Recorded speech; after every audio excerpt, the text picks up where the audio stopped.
want to talk about timelines because I have this thing that's kind of like begun to morph in my mind between reading the reality transurfing book and doing the artist way kind of the first quarter of this year, and working through the To Be Magnetic Return to Magic Challenge, all of which relate to timelines, childhood, inner child healing, future timelines.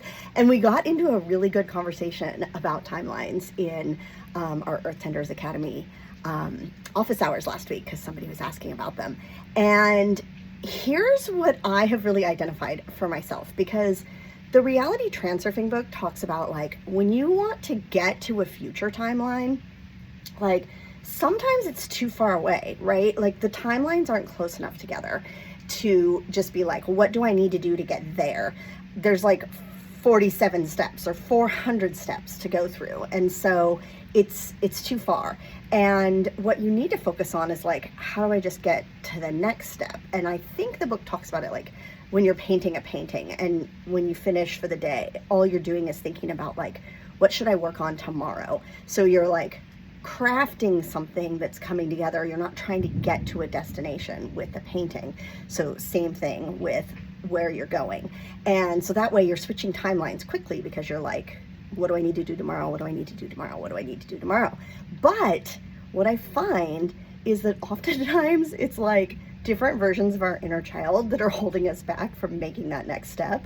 And I have begun to realize that I have like 4 that are like really identifiable points in time in my life. Sometimes some others will come in, but the faster that I can identify like which one of them is scared, upset, pissed off at a given situation that's slowing me down, or, you know, trying to keep me safe, the faster I can like get to that next step.